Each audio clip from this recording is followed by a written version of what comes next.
Bíblia A Mensagem, em linguagem contemporânea.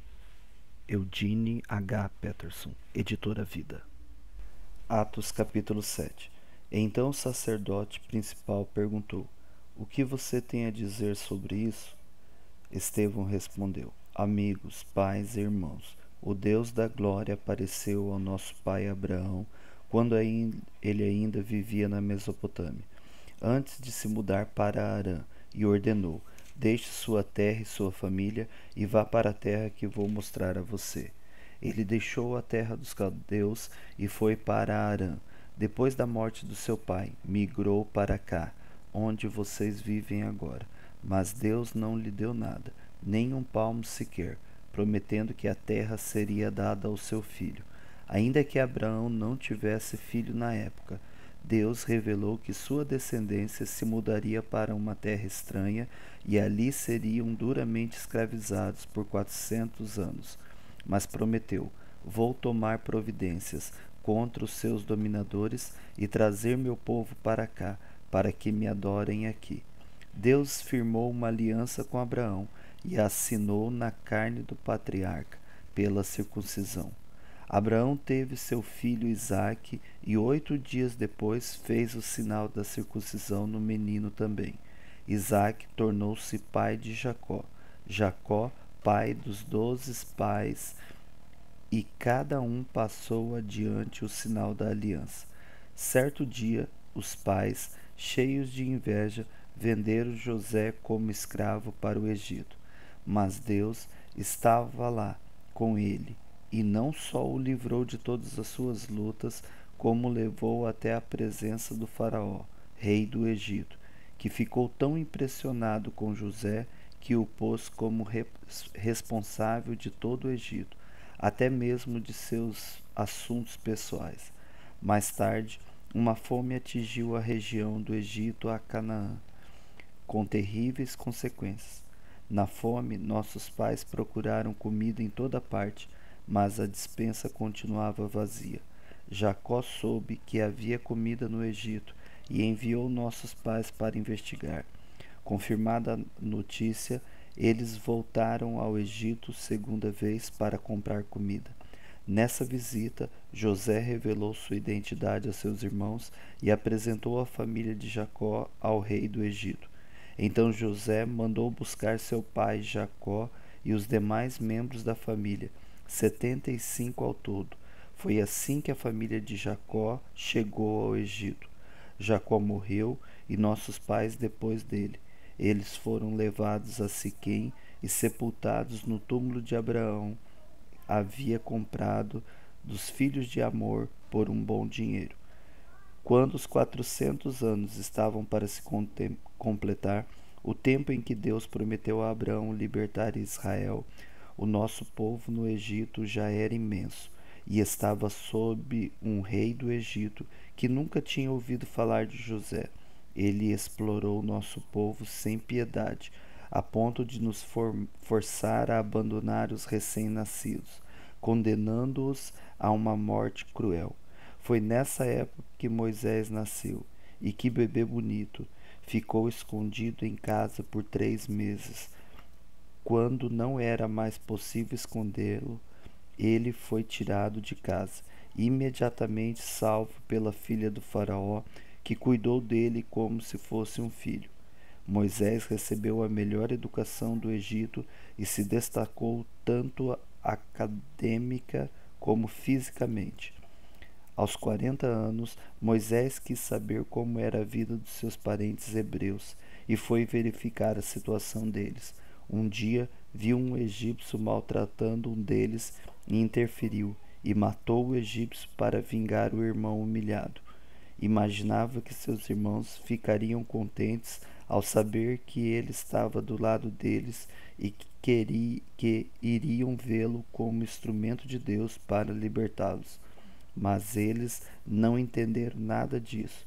No dia seguinte, 2 deles estavam brigando e Moisés tentou interferir, sugerindo que fizesse as pazes e se entendessem. Amigos, vocês são irmãos, por que estão brigando?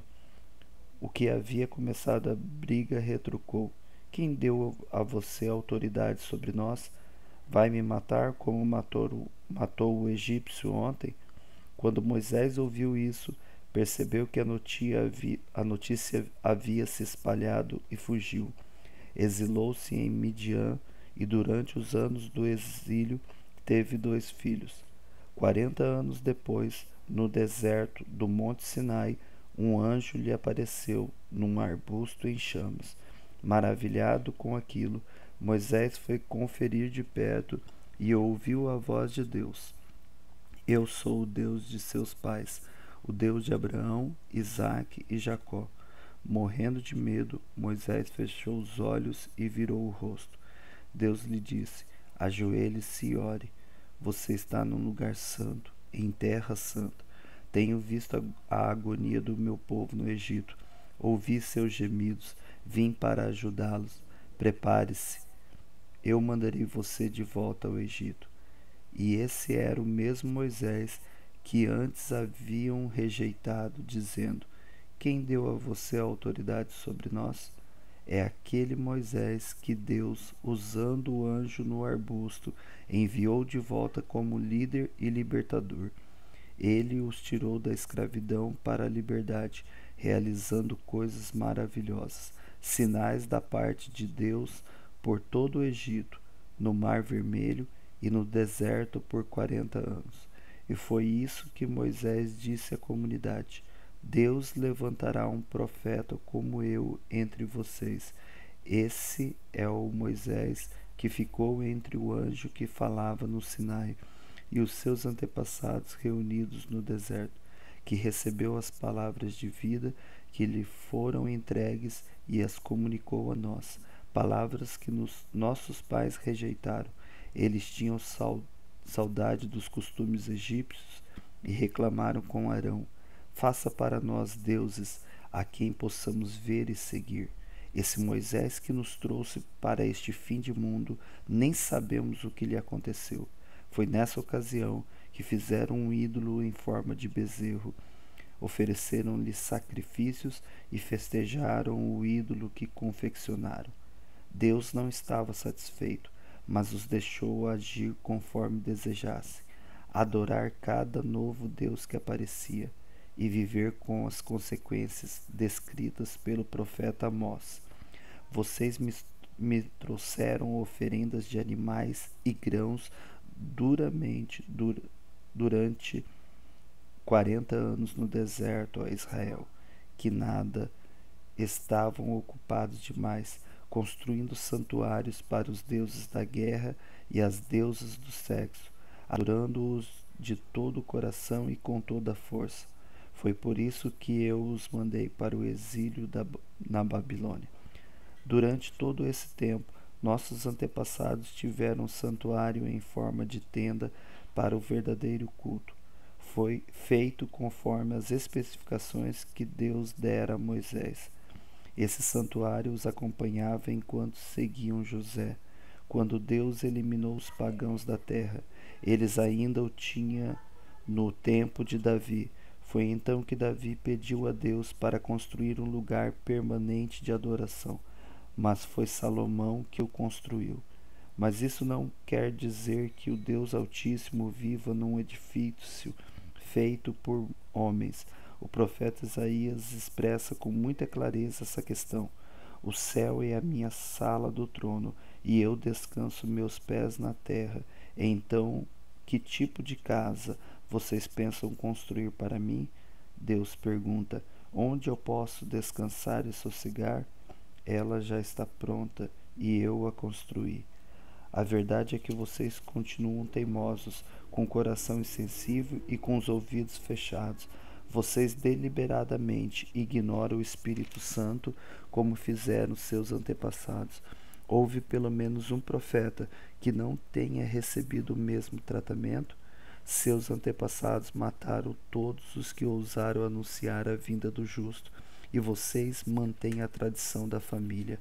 São traidores e assassinos. Todos vocês receberam a lei de Deus, que foi entregue por anjos como um presente, mas vocês a desprezaram.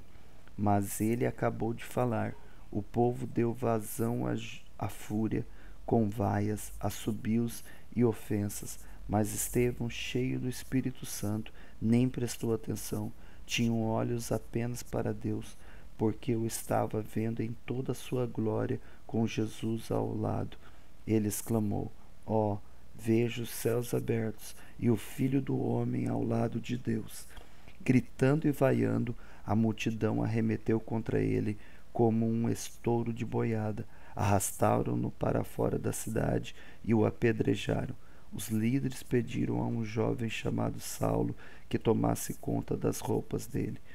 Enquanto as pedras caíam como chuva, Estevão orava: Senhor Jesus, recebe meu espírito. Em seguida ajoelhou-se e orou alto o bastante para que todos ouvissem: Senhor, não os culpe por causa deste pecado. Foram as suas últimas palavras, e depois ele morreu. E Saulo estava ali, comemorando com os assassinos.